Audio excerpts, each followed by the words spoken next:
Hallelujah, praise the Lord. இயேசுவின் நாமத்தினாலே grace TV நேயர்களே உங்கள் ஒவ்வொருவரையும் நாங்கள் வாழ்த்தி வரவேற்கிறோம்.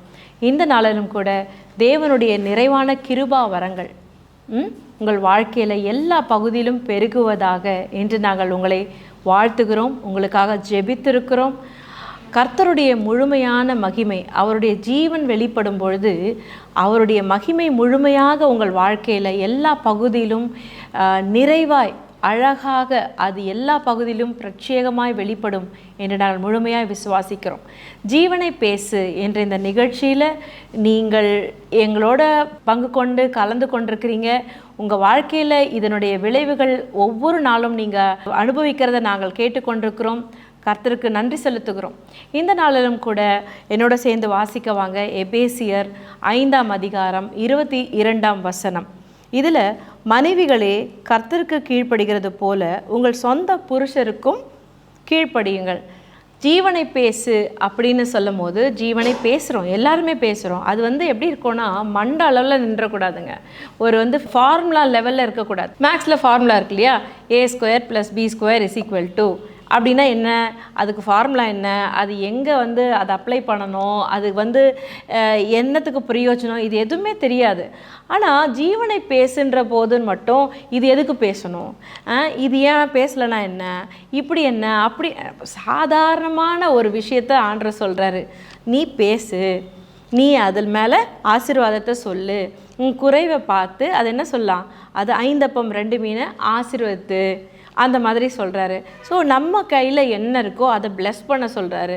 ஒரு 5 கூழாங்கல் இருந்தால் கூட பரவாயில்ல, ஒரு கொஞ்சம் மாவு, கைப்பொடி மாவு தான் இருக்குனாலும் பரவாயில்ல, அதை நீ பிளஸ் பண்ணு அப்படின்னு தான் சொல்கிறாரு. என்கிட்டே இவ்வளோ தான் இருக்குது, நான் இந்த மாதம்லாம் எப்படி ஓட்ட போகிறேன், இவ்வளோ செலவுகள் இருக்குது, இதை பார்த்து நான் என்ன பண்ண போகிறேன், எப்போவுமே நான் தான் கீழ்ப்படுகிற மாதிரி இருக்குது, இப்படின்ற காரியங்கள் வரும்போது நமக்கு அது ரொம்ப ஸ்ட்ரெஸ் ஆகிடுது.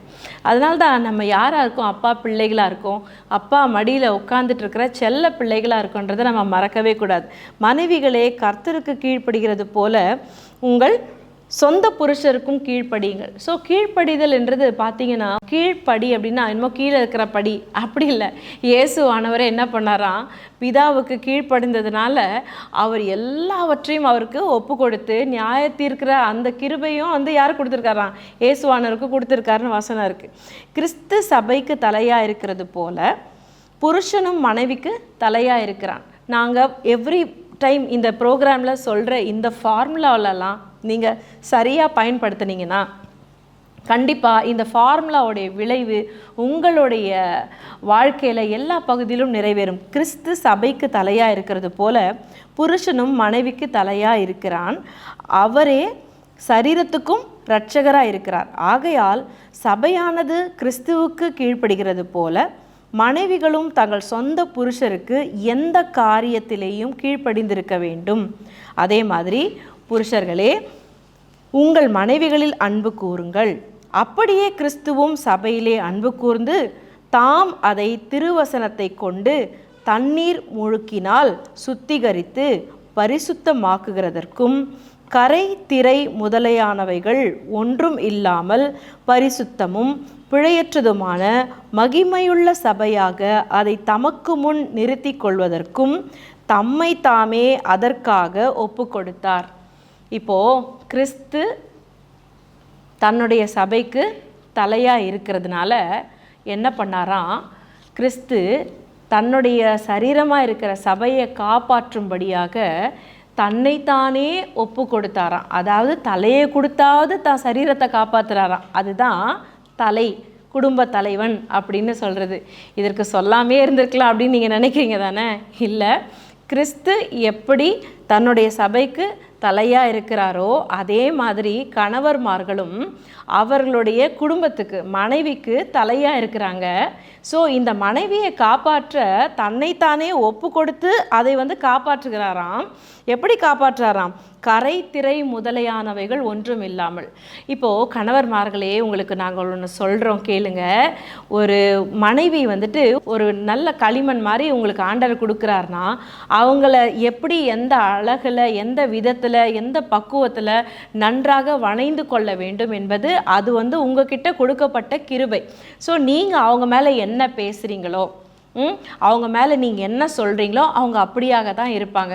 நிறைய பேர் நான் சந்திச்சிருக்கேன். நாங்கள் கவுன்சிலிங்கில் வந்துட்டு இன்றைக்கும் நாங்கள் வந்து ஃபேஸ் பண்ணுற நிறைய விஷயங்கள் என்னென்னா, கணவர்மார்கள் மனைவிகளை என்ன பண்ணுறது இல்லையா, கொஞ்சம் கூட மரியாதை, அதாவது மதிக்கணும், மரியாதை இல்லை, பேசிக்காக ரோட்டில் போகிற பொம்பளைங்களை லேடிஸை பார்த்து என்ன பண்ணுவாங்களா, மேடம்னு கூப்பிடுவாங்க.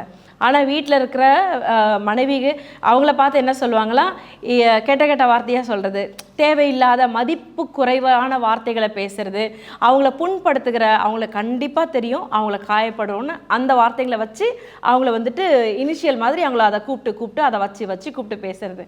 இதனால என்ன ஆகுதுன்னா, நீங்கள் ஜீவனை பேசலை, அவங்க மேலே தவறான மரணமான வார்த்தைகளை அவங்க மேலே திணிக்கிறீங்க. உனக்கு அறிவில்லை, நீ வந்து இந்த இது அப்படின்னு சொல்லும் போது அவங்க அப்படியே தான் ஆகுறாங்க. ஏன், நீங்கள் பேசுகிறீங்க, பேசும்பொழுது ஜீவன் உண்டாகிற கிருபைகளும் வல்லமையும் உங்களுக்கு ஆண்டவர் ஆல்ரெடி கொடுத்துட்டாரு. அதனால தான் ஜீவனில் பங்கு கொள்ளும் பொழுது ஜீவன் வருகிற வார்த்தைகளாக தான் நீங்கள் பேசணும். மனைவியை பார்த்து நீங்கள் அவங்க எப்படி இருக்கணும்னு ஆசைப்படுறீங்களோ, அவங்களுடைய ஃபைனல் அவுட்புட்டு எப்படி இருக்கணும்னு நினைக்கிறீங்களோ அந்த வார்த்தைகளை சொல்லி நீங்கள் அவர்கள் மேலே பேசணும். கரை திரை முதலையானவைகள் ஒன்றும் இல்லாமல், அதாவது எந்த ஒரு ஸ்பாட்டு, எந்த ஒரு கரை, எந்த ஒரு பிளெமிஷ்னஸ் இல்லாமல் அழகாக பரிசுத்தமாக பியூட்டிஃபுல்லாக அவங்க உங்களுக்கு முன்னாடி காட்சி அளிக்கணும். உங்கள் குடும்பத்தை, உங்கள் வீட்டை நல்லா பார்க்கணும், உங்கள் பிள்ளைகளை நல்லா வளர்க்கணும், உங்கள் வீட்டு காரியங்களை அவங்க சரியாக கவனிக்கணும்னு நினச்சிங்கன்னா அதற்குண்டான ஃபீடை நீங்கள் தான் கொடுக்கணும். பாருங்கள், நீங்கள் என்ன கொடுக்குறீங்களோ அதற்குண்டான வெளிப்பாடை நீங்கள் சுதந்திரிப்பீங்க. நம்ம அறுவடை பண்ணணும். ஸோ அவங்கள பார்த்து நீங்கள் என்ன பேசுகிறீங்க, எவ்வளோ தேங்க் பண்ணுறோம். மனைவிகள் கூட சொல்கிறேன், கணவர்மார் வந்து வெளியே போயிட்டு சம்பாரிச்சிட்டு வீட்டுக்கு வந்து இந்த பணத்தை கொடுக்கும் பொழுதும், இல்லை அவங்களால முடியாமல் இயலாமல் இந்த காரியங்களை செய்யும் பொழுதும் நம்ம அவங்களுக்கு எவ்வளோ வந்துட்டு சப்போர்ட்டிவாக இருக்கிறோம், எவ்வளோ தேங்க் பண்ணுறோம், எவ்வளோ நன்றி உள்ளவர்களாக இருக்கிறோம், கிரேட்ஃபுல்லாக இருக்கணும். ஒரு கான்வர்சேஷன், ஒரு உரையாடல், கணவன் மனைவி உரையாடல் ஆரம்பிக்கிறதுக்கு முன்னாடி அவங்கக்கிட்ட ஒரு நன்றியோடு, நீங்கள் வாழ்க்கையில் எவ்வளோ நன்மை பண்ணியிருக்கிறீங்க, எனக்கு எவ்வளோ செஞ்சுருக்கிறீங்க, எனக்கு தெரியும், ரொம்ப தேங்க்ஸு, ஆனால் கூட இந்த விஷயத்தில் நீங்கள் வந்துட்டு எனக்கு இப்படி சொன்னது எனக்கு கொஞ்சம் ஹர்ட்டாக இருந்தது. இந்த மாதிரி ஒரு கான்வர்சேஷன் எப்படி இருக்குது, எனக்கு அப்போவே தெரியும், கல்யாணம் ஆன ஆதிலேருந்து நீங்கள் என்னை இப்படி தான் சொல்லியிருக்கிறீங்க, ஏன் எப்போ தான் மாற போகிறீங்க, நீங்கள் மாறவே மாட்டீங்க அப்படின்ற தவறான வார்த்தைகளை பேசும்பொழுது இதுக்கு ரெண்டுத்துக்கும் எவ்வளோ டிஃப்ரென்ஸ் இருக்குது பாருங்கள். ஒரு கான்வர்சேஷன் ஆரம்பிக்கும் போது ஒரு நன்றி அறிதலோட அந்த ஹார்ட்லேருந்து ஆரம்பிக்கணும். கிரேட்ஃபுல்லாக இருந்து தேங்க்யூ சொல்லிவிட்டு ஒரு விஷயத்தை வேணும்னு கேட்கும் போது, அப்போது நாங்கள் என்ன ஃபேக்காக வாழ முடியும் அப்படின்னு நீங்கள் யோசிக்காதீங்க. இது ஃபேக் இல்லை, இது உங்களோட ஹார்ட்டோட கல்ச்சர். நீங்கள் இந்த மாதிரி தான் வாழும்பொழுது உங்களுடைய கணவன் மனைவி உறவுக்குள்ள இந்த அந்யோன்யத்தில் இந்த ஒளிவு மறைவு இல்லாத நீங்கள் வந்து உங்களோட ஒருவரையோட அன்பை நீங்கள் முழுமையாக சம்பாதித்து கொள்ள முடியும். இங்கே பாருங்கள், கரைத்திரை ஒன்றும் இல்லாமல் பரிசுத்தமும் பிழையற்றதுமாக இருக்குமா. ஒரு அழகான மணவாட்டி திருச்சபையை இயேசு கிறிஸ்து அவருடைய மணவாளன் அந்த மணவாட்டியை தனக்கென்று தன் தலையை கொடுத்து சிலுவையில் ஜீவனை கொடுத்து அந்த மணவாட்டியை அவர் சம்பாதித்தார். அவர் சிலுவையில் எப்படி ஏதேன் தோட்டத்தில் ஆதாம் தூங்கும் பொழுது அந்த விலா எலும்பிலிருந்து ஏவாளை செய்தார்களோ, அதே மாதிரி இயேசு கிறிஸ்து 3 நாள் உறங்கி கொண்டிருக்கும் போது அவருக்குள்ளேருந்து பிறந்தது தான் இந்த திருச்சபை, இந்த மணவாட்டி திருச்சபை.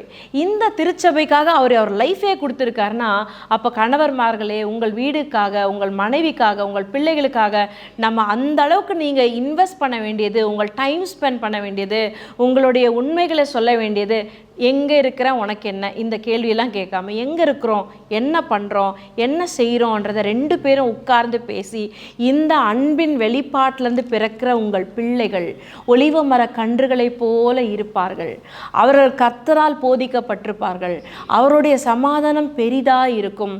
இப்படிப்பட்ட ஆசீர்வாதங்கள் எல்லாம் நம்ம சுதந்திரிக்கணும்னா அதற்கேற்ற ஃபீடிங், அதற்கேற்ற இன்புட் உங்களுக்கு ரொம்ப முக்கியம். என்கரேஜ் பண்ணி, ஒருத்தர் பாராட்டி, அவங்கள அப்ரிஷியேட் பண்ணி, அவங்களுக்குள்ளே இருக்கிற குணநலன்களை மற்றவர்களுக்கு முன்பாக ப்ரைஸ் பண்ணி பேசும்பொழுது என்ன ஆகுதுன்னா, அந்த குடும்பமே ஒரு அழகான ஏதேன் தோட்டமாக காணப்படுகிறது. இப்படிப்பட்ட ஒரு அந்யோன்யத்தில், ஐக்கியத்தில் நீங்கள் வளரணும்னு நாங்களை வாழ்த்துக்கிறோம். அடுத்த ஒரு வசனம் பாருங்கள், 28வது வசனம். அப்படியே புருஷர்களும் தங்கள் மனைவிகளை தங்கள் சொந்த சரீரங்களாக பாவித்து அவர்களில் அன்பு கூற வேண்டும். தன் மனைவியில் அன்பு கூறுகிறவன் தன்னில் தான் அன்பு கூறுகிறான். இப்போது மனைவி அன்பு கூறுகிறவன் தன்னில் தான் அன்பு கூறுகிறான் அப்படின்னா என்ன அர்த்தம்? அவர் மனைவியை நேசிக்கும் போது அவங்கள தனியாக நேசிக்கலையாம். அவங்கள நேசிக்கிறதுனால அவர் தான் பாடியை அவரே நேசிக்கிறாருன்னு அர்த்தமா. ஏன் அப்படின்னா இருவரும் ஒரே சரீரமாக இருக்கிறாங்க. அதனால தான் அவங்க ஒரே சரீரமாக ஒரே மாம்சமாக இருக்கிறாங்கன்றதுக்காக தான் அவங்க தாயையும் தகப்பனையும் விட்டு பிரிந்து அவர்கள் இருவரும் ஒரே சரீரமாக இருப்பார்கள் என்று ஆதியிலிருந்தே ஏதேன் தோட்டத்திலிருந்தே பிதா அவர் நமக்கு கொடுத்த ஆசீர்வாதமாக இருக்குது. ஸோ இந்த ஆசீர்வாதத்தை நமக்கு வேணும் அப்படின்னு பார்த்தீங்கன்னா மனைவி மேலே புருஷர்மார்கள் அன்பு கூற வேண்டும். மனைவிமார்கள் அவர்களுடைய சொந்த கணவருக்கு கீழ்ப்படிந்திருக்க வேண்டும். இது ரொம்ப ஒரு சிம்பிளான ஒரு சீக்ரெட்டு, ஒரு ஃபார்முலா அப்படின்னு கூட நீங்கள் எடுத்துக்கலாம். என்னென்னா கணவர்மாருக்கு தேவைப்படுகிறது கீழ்ப்படிதல், மனைவிமார்களுக்கு தேவைப்படுகிறது அன்பு கூறுதல். ஸோ நீங்கள் கூட பார்த்துருப்பீங்க, என்ன சொல்லுவாங்க, அது எங்க மதிக்கவே மதிக்காது அப்படின்னு தான் சொல்லுவாங்க. மனைவி நிறைய தடவை கேள்விப்பட்டிருப்பீங்க பாருங்கள், அவர் என்னை நேசிக்கிறதே இல்லை, என்னை புரிஞ்சிக்கிறதே இல்லை அப்படி தான் சொல்லுவாங்க. ஏன்னா இவங்க ரெண்டு பேருடைய அந்த ஆத்தென்டிக் டிசைன், தேவன் படைத்த அந்த படைப்போடைய ஆற்றலே, அந்த டிசைனே பார்த்தீங்கன்னா இவங்க மன்னிக்கணும், இவங்க கீழ்ப்படியணும். இந்த மாதிரியான அந்த ரெண்டும் ஒன்றாக இணையும் போது தான் இந்த யூனியன்லேருந்து பிறக்கிற பிள்ளைகள் அவ்வளோ ஆசீர்வாதமாக இருப்பாங்க. தன் சொந்த மாம்சத்தை பகைத்தவன் ஒருவனும் இல்லையே. ஸோ தன்னோட சொந்த மாம்சமாக இருக்கிற கணவரையோ மனைவியோ பகைக்கக்கூடாது.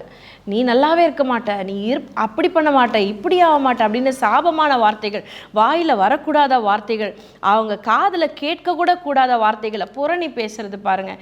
இதெல்லாம் தேவையில்லாத அரிப்பிளவு மாதிரி அது படரும். அது தேவையில்லாத காரியங்களை குடும்பத்தில் கொண்டு வரும். அதனால தான் சொல்கிறோம், திரும்ப திரும்ப ஜீவனை பேசுங்கள், ஜீவனை தெரிந்து கொள்ளுங்கள் அப்படின்னு சொல்கிறோம். நாம் அவருடைய சரீரத்தின் அவயங்களாயும் அவருடைய மாம்சத்திற்கும் அவருடைய எலும்புகளுக்கும் உரியவர்களாயும் இருக்கிறோம்.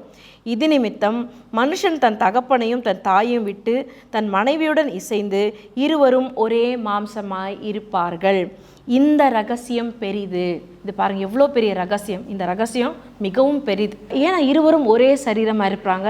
அந்யோன்ய ஐக்கியத்தில், விட்டு கொடுக்கறதுல, கனப்படுத்துறதுல, நேசிக்கிறதுல, மன்னிக்கிறதுல, அப்படின்னு தன்னை காட்டிலும் அவர் பெட்டர்னு யோசிக்கிறதுல, இந்த மாதிரி திருத்துவ குடும்பத்தில் தான் இப்படி தான் இருக்கும். அவர்களை காட்டிலும் மற்றவர்கள் பெட்டர்ன்ற யோசிக்கிறதும், செல்ஃப் எம்டிங், முழுமையாக அவர்களுக்கு ஒப்பு கொடுக்கறதும், அதர் ஃபோக்கஸ்ட், மற்றவர்களே யோசித்து வாழ்வதும், இப்படிப்பட்ட சுயநலமற்ற அன்பு, மாயமற்ற அன்பு, எந்த தீமையும் நினைக்காத அன்பு, கள்ளம் கபடற்ற அன்பில் நாம் ஒருவரை ஒருவர் நேசிக்கிறதுல முந்திக்கொள்ளணும் பாருங்கள், கனப்படுத்துறதுல முந்திக்கொள்ளணும் பாருங்கள். அப்படிப்பட்ட பரலோக ராஜ்யத்தோடைய கலாச்சாரம் நம்மளை வீடுகளில் இருக்கும் பொழுது நம்மளை பிள்ளைகள் அதை பார்த்து வளர்வார்கள். வாங்க, இப்படிப்பட்ட காரியங்கள் உங்கள் வாழ்க்கையில் நிறைவேறுவதாக என்று ஜெபிக்கும்படியாய் உங்களை நாங்கள் இப்பொழுது வரவேற்கிறோம். ஜெபிக்கலாம். ஸ்தோத்திரிக்கிறோம் அன்பின் பரலோக தகப்பனே, அப்பா இந்த நாளுக்காக நன்றி கர்த்தாவே. ஸ்தோத்திரிக்கிறோம் ஆண்டவரே, இந்த நாளில் எங்களோட நீர் பேசியிருக்கிற வார்த்தையின்படி கர்த்தாவே என்னோடு கூட சேர்ந்து ஜெபிக்கிறேன் ஆண்டவரே. இந்த குடும்பத்தினர்களை இயேசுவின் நாமத்தினால் நாங்கள் வாழ்த்துக்கிறோம். கணவனும் மனைவியுமாய் நீர் இணைத்திருக்கிறீரப்பா. நீர் இணைத்ததை எந்த மனிதனும் பிரிக்காதிருப்பானாக என்று நாங்கள் ஜெபிக்கிறோம் அப்பா. ஸ்தோத்திரம் கர்த்தாவே. நன்றி ராஜா. இவர்களுக்கு விரோதமாய் செயல்பட்டு கொண்டிருக்கிற எல்லா அந்தகார கிரியைகள் நிர்மூலமாய் போவதாக என்று ஜெபிக்கிறோம் அப்பா. ஸ்தோத்திரம் கர்த்தாவே. நன்றி. ஒருவரை ஒருவர் நேசிக்க, வாழ்த்த, கனப்படுத்த, விட்டு கொடுக்க, எல்லா காரியத்திலும் ஆண்டவரே, மன்னிப்பதிலும் ஆண்டவரே, இவர்கள் உம்மை பிரதிபலிக்கிறவர்களாக இருக்கும்படியாக நாங்கள் ஜெபிக்கிறோம் அப்பா. ஸ்தோத்திரம். நன்றி செலுத்துகிறோம். கரை திரை முதலியானவைகள் ஒன்றுமில்லாமல் பரிசுத்தமாய் தனக்கு முன்பாக தன் மனைவியை நிறுத்தி கொள்ளும்படியாய் ஆண்டவரே, அந்த குடும்பத்திற்கு தன்னையே நீர் தலையாய் கொடுக்கும்படியாய் நீர் வைத்திருப்பதற்காக நன்றி செலுத்துகிறோம். அப்படியே கர்த்தாவே பிதாவே, நீர் திருக்குமாரனாக இயேசுவை அந்த சபைக்கு நீர் தலையாய் கொடுத்திருக்கிறீர். ஸ்தோத்திரம். அந்த தலையையே நீர் கொடுத்து இந்த சபையை, மணவாட்டியை உமக்குள்ளிருந்து பிறக்க செய்தீரப்பா. ஸ்தோத்திரிக்கிறோம். அப்படிப்பட்ட ஒரு ரோல் மாடல் கிறிஸ்டியன் ஃபேமிலியை பரலோக ராஜ்யத்தின் கலாச்சாரத்தோடு இவர்கள் வாழும்படியாய் இயேசு என்ற நாமத்தினால் இவர்களை நான் வாழ்த்தி ஆசீர்வதிக்கிறேன் கர்த்தாவே. ஸ்தோத்திரிக்கிறோம். இவர்கள் பிள்ளைகள் வளமாய் ஆசீர்வதிக்கப்பட்டிருப்பார்களாக. இவர்கள் ஞானத்திலும் அறிவிலும் ஞாபக சக்தியிலும் கர்த்தருக்கு பயப்படுகிற பயத்திலும் ஒவ்வொரு நாளும் ஆசீர்வாதமாய் இருப்பார்களாக என்று சொல்லுகிறோம். இவர்கள் சபைக்கும் சமுதாயத்துக்கும் குடும்பத்திற்கும் படிக்கிற இடத்துலையும் வேலை செய்கிற இடத்துலையும் எல்லா இடத்துலையும் இவர்கள் ஆசீர்வாதமாக இருப்பார்களாக என்று சொல்லுகிறோம். நன்றி செலுத்துகிறோம். சத்ரு வெட்கப்பட்டு ஓடினதற்காக நன்றி செலுத்துகிறோம். துதிகன மகிமையும் ஒருவருக்கே செலுத்துகிறோம். மீட்பர் இயேசு நாமத்தில் ஜெபிக்கிறோம், ஜெயம் எடுக்கிறோம் எங்கள் நல்ல தகப்பனே. ஆமேன், ஆமேன். Praise the lord. இயேசுவின் நாமத்தினால உங்களை வாழ்த்துகிறோம். இந்த நாள் உங்களுக்கு ஒரு ஆசீர்வாதமான, ஒரு நிறைவின் நாளாக, ஒரு அந்யோன்ய ஐக்கியத்தில் குடும்பங்கள் நிறைவுக்குள்ளே வருகிற நாளாக இருக்கும்படியாக வாழ்த்துகிறோம். நன்றி.